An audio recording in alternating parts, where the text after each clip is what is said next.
Você está ouvindo mais um episódio do podcast sobre neurociências do Programa de Extensão Sustenta a Vida da Universidade Federal Fluminense. Meu nome é Adriano Freitas, sou pós-graduado em neuroaprendizagem, que é a neurociência aplicada à educação com especialização em neuropsicologia clínica. No episódio de hoje eu vou falar um pouquinho sobre altas habilidades.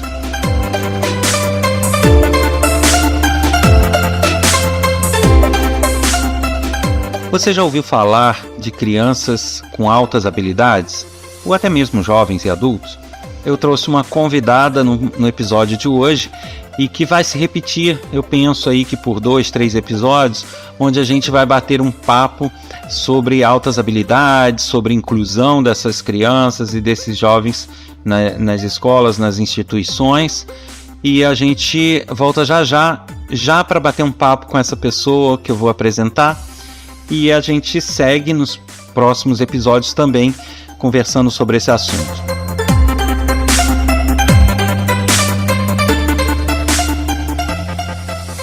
Estamos de volta agora com um podcast sobre neurociências da Universidade Federal Fluminense, dessa vez com uma convidada para lá de especial, que é a Inês Raquel Guzzo. Ela é psicóloga clínica, especialista na clínica psicanalítica e mestre em diversidade e inclusão. Vocês vão perceber que o áudio vai estar um pouquinho diferente, porque a gente está gravando nesse momento de pandemia através da internet, então sempre está uma diferençazinha, mas isso não vai invalidar nosso papo aqui, nossa conversa sobre altas habilidades e também sobre a inclusão. Então, seja bem-vinda, Inês, que a gente possa trocar bastante informação aqui para quem escuta esse podcast, se informar ainda mais sobre esses assuntos que são a diversidade, a inclusão e as altas habilidades. Olá, eu estou aqui muito animada com essa conversa e acho que vai ser um tempo bacana. A gente vai poder trocar ideia e contribuir com alguma coisa aí sobre esse tema que é tão instigante e tão necessário falar sobre. Perfeito. E Inês, eu gostaria de começar essa conversa, esse bate-papo aqui, te perguntando sobre as altas habilidades especificamente, né? O que é altas habilidades? Porque muitas pessoas que estão ouvindo, elas podem, né, não ligar o nome à pessoa, não saber direito do que se trata isso. Você poderia dar uma explicaçãozinha para a gente? Bom, o conceito de altas habilidades sobre educação é um conceito que varia de autor para autor, cultura para cultura. Mas, em geral, eles concordam que altas habilidades de superdotação são pessoas que possuem um elevado potencial em determinadas áreas, ou as seguintes áreas do conhecimento, isoladas ou combinadas: intelectual, acadêmico, liderança, psicomotricidade, artes, além de apresentar grande potencial criativo, envolvimento com a tarefa e a realização de áreas de seu interesse. Essa definição que eu falei, ela está na lei, na Lei de Diretrizes e Bases da Educação Brasileira, que contempla uma convergência desses autores, tanto nacionais como internacionais. Então, é algo que está relacionado a um elevado potencial, que pode ser em áreas isoladas ou combinadas, dentro do grande espectro do conhecimento e domínio da natureza humana.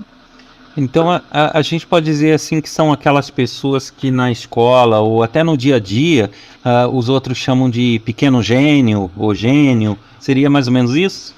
Sim, sabendo que esse termo, o gênio, ele acaba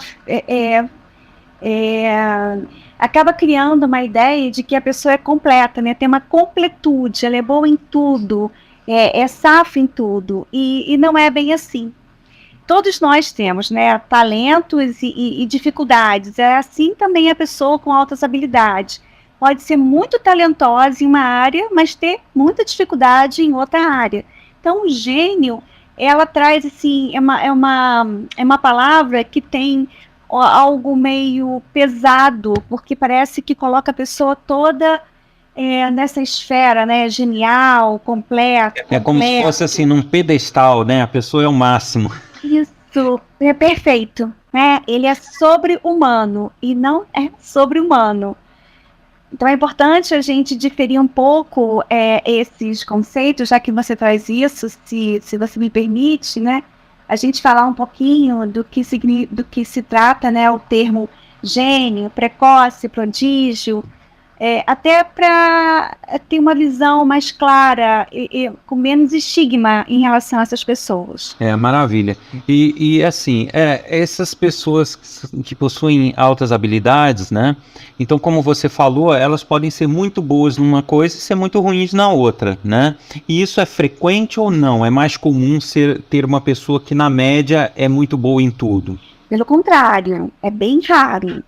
A gente tem... quando a gente fala de habilidade, a gente pensa logo na escola, porque é lá que apresenta com mais evidência, né? Porque a escola, ela é um campo de saber, ela é educação, ela é tanto formal como informal, a gente encontra ali. Quando eu falo informal, são as atitudes, os valores, os hábitos que também são transferidos, que também são ensinados na educação, na escola, né? Na escola a gente não só aprende matemática, português, geografia, história. A gente aprende a conviver, a gente aprende a aprender, a gente aprende a ser, a gente aprende a fazer. A gente tem essa aprendizagem aí que é ampla, que é para a formação cidadã, inclusive. Então, aquele aluno, sabe, aquele aluno que é bom em tudo, aquele aluno que apresenta esse estereotipo, né, do quase um gênio, ele existe, sim, mas é muito raro. Então, o que a gente vê na maioria dos casos, o que a gente vê de forma muito fácil, de forma farta, são as pessoas que têm essa heterogeneidade. Que é muito bom em determinado assunto e, de repente, no outro não é tão bom. Pode ser um intelectual que aprende muito fácil, que tem muita habilidade com os assuntos acadêmicos, mas em relação à criatividade ou em relação às relações interpessoais, é dificultoso, sim, né? Apresenta algumas dificuldades. E você vê que existe alguma relação, por exemplo, geralmente as pessoas com altas habilidades, elas normalmente têm maior dificuldade na interação social ou não? São pessoas, eu não digo assim dificuldade no sentido de se isolar, não é bem isso, mas elas têm uma lida social um pouco mais complicada do que as pessoas que se classifica na média, né? Não, isso inclusive que você traz é interessante porque a gente tem vários mitos relacionados a essa causa, né? Essa condição, digamos assim, da altas habilidades. Isso é um mito. Porém, existem pesquisas que apontam com pessoas com um QI muito elevado, QI acima de 180, elas tendem a ter questões emocionais mais complexas, tendem a ter maior dificuldade no trato social com o outro e consigo mesmo. Mas isso não é uma via de regra, isso não é algo que aconteça de forma linear, todos são assim. É bom a gente evitar a generalização. Até porque eu costumo falar que o ser humano não é matemático, né? O ser humano não é todo igual. Você faça uma regra e todos se encaixem, né? Exato. Há uma pesquisa que aponta para isso, que algumas pessoas que apresentam essa dotação muito acima da média, QI acima de 80, sim, pode apresentar. Mas, como eu estou dizendo, pode apresentar e não são todos. Certo. E você chegou a falar aí da escola, né, onde normalmente se identifica, se faz a diferenciação de uma criança com altas habilidades de outras, né? Eu acho que é mais frequente a identificação no período escolar do que já numa fase mais adulta. Pelo menos é o que eu imagino, né? Eu não lido na prática lá na escola com isso, mas eu penso que seja justamente porque você começa a ver uma diferenciação ali, um olhar um pouco diferente de uma para outra. Mas aí eu queria trocar uma informação contigo justamente sobre isso, sobre a identificação dessas pessoas, né? Como que se dá essa identificação? É simplesmente pelas notas escolares, é pelo comportamento, ou existe algum exame, alguma análise que pode ser feita em cima disso? Perfeito. Em relação a essa superdotação, né, que acontece no período escolar, ela é muito mais fácil de ser percebida, de ser identificada do que no adulto.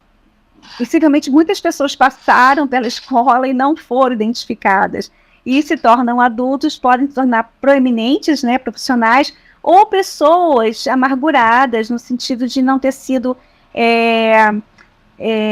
oferecido a elas condições para desenvolverem os seus talentos, o seu potencial, não tiveram oportunidades, não tiveram experiências para se desenvolver enquanto pessoas, e inclusive seus potenciais, né, e se realizar enquanto pessoa. Acontece muito, tem uma linha que estuda sobre a dotação na vida adulta, que é muito interessante. Inclusive, até questões emocionais podem ser resultados dessa não identificação, desse não reconhecimento de suas necessidades de experiências mais desafiadoras, de possibilidades de aprofundamento na sua área de talento, na sua capacidade natural, como a gente,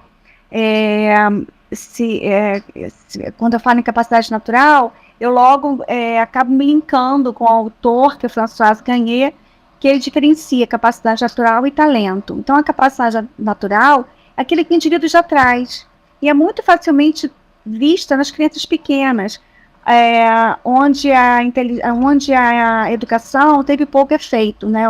O treino, enfim. E o talento é aquela área que você trabalha com afinco, treinos, e você pode desenvolver um talento fantástico sem necessariamente ter essa capacidade natural. Claro que tendo a capacidade natural vai ser muito mais fácil, né? E a demonstração desse talento é mais precoce. Em relação à identificação que você apontou, é algo muito interessante, porque é o calcanhar de Aquiles desses alunos, dessas pessoas com altas habilidades. Por quê? São pouquíssimos identificados.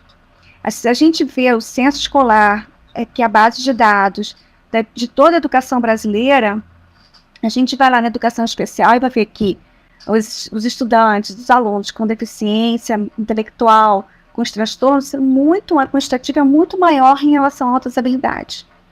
Eles são menos? Não são menos. Eles não são identificados. E acaba ocorrendo essa invisibilidade. Os estudantes com altas habilidades, eles são sujeitos a uma invisibilidade por não serem identificados. Então, a gente tem, inclusive na lei, tem até os tipos, né? O tipo intelectual, o tipo acadêmico, o tipo criativo, o tipo social, o tipo de talento especial, o tipo psicomotor. Temos instrumentos assim, de acesso ao professor, que são listas para identificar, que são assim, de fácil acesso e fácil aplicação, né?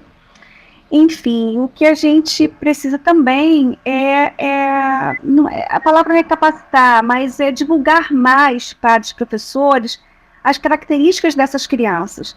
Primeiro, desmistificar que elas não existem aqui no Brasil, ou que só existem no extrato social mais abastado.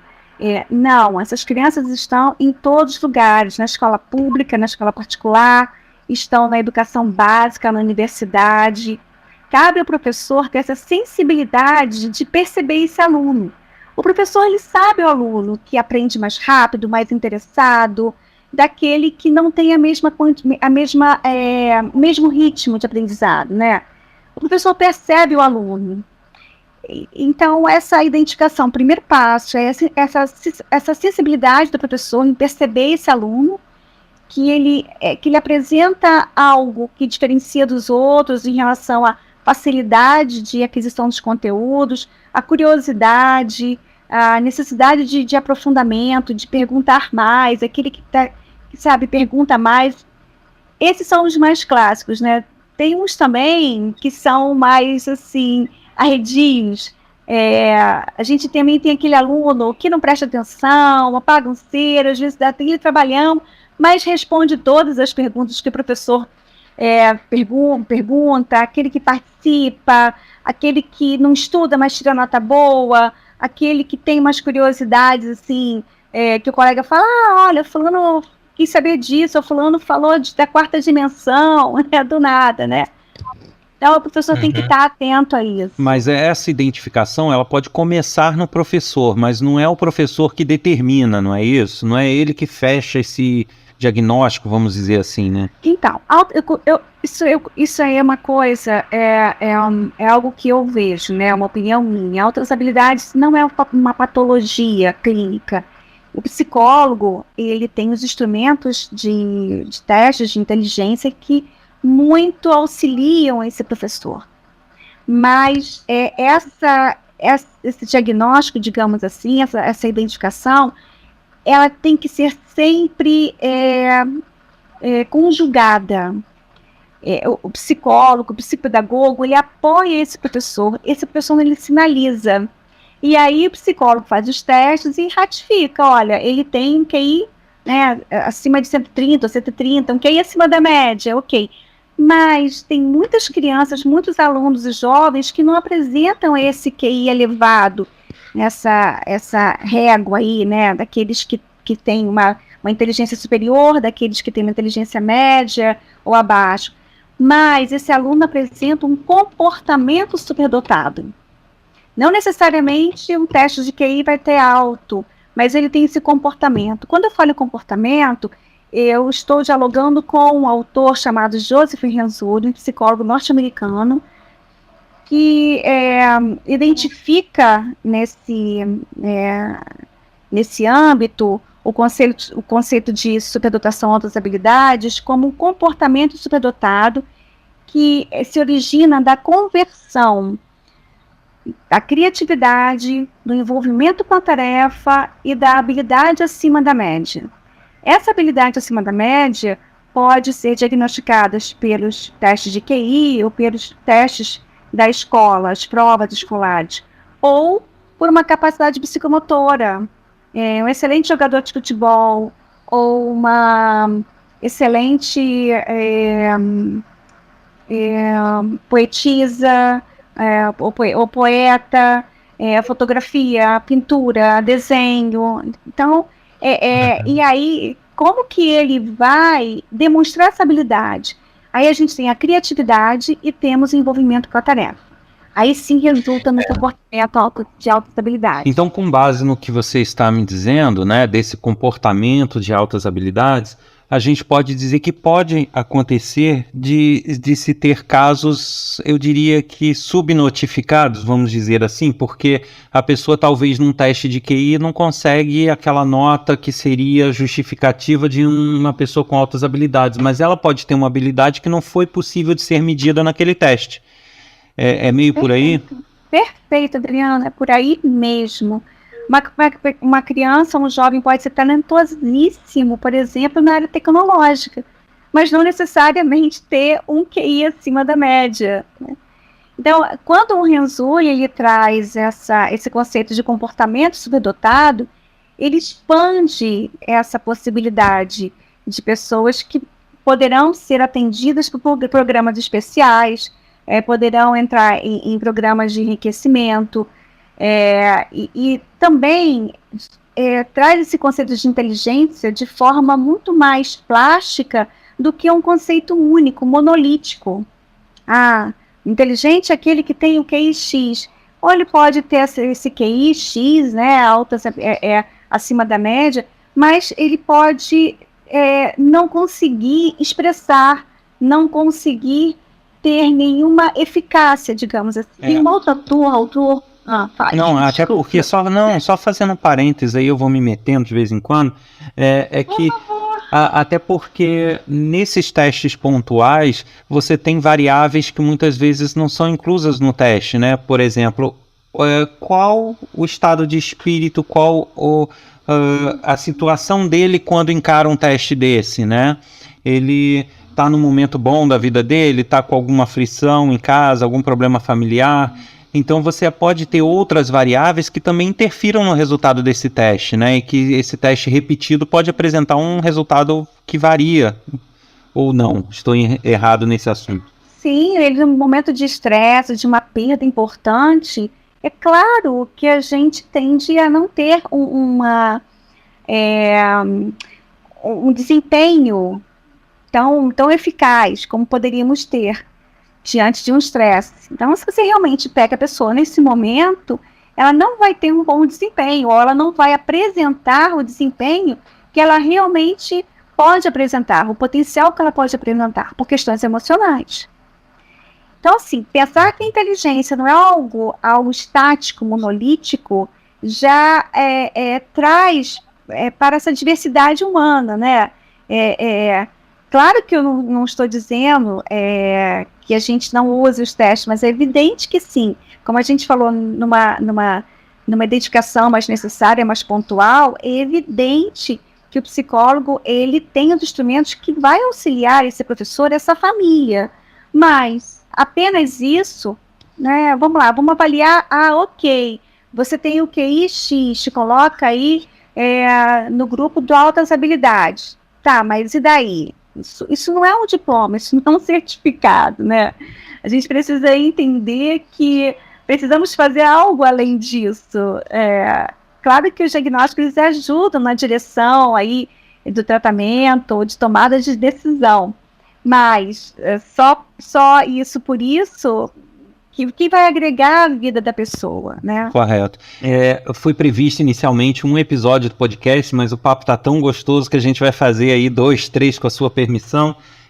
Eu te agradeço aqui a presença nesse podcast, esses esclarecimentos, esse bate-papo aí que eu garanto que vai ser do agrado de todos que estão ouvindo, porque realmente foi uma conversa bastante agradável. Eu que agradeço, fiquei muito contente com o convite e também com esse momento. Agradeço a você especialmente e a todos aí que vão ouvir e que aproveitem, enfim, essas palavras para a reflexão, né? Para a gente poder refletir. Vamos refletir juntos.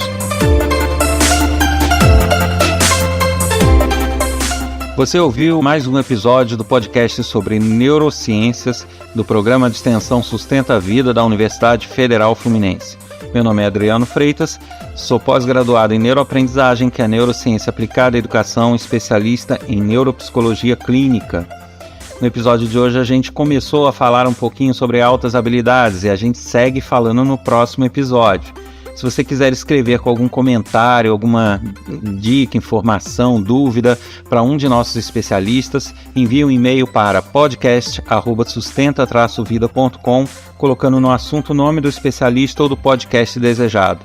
Para saber mais sobre cursos gratuitos e outras atividades de nosso programa de extensão, acesse www.sustenta-vida.com.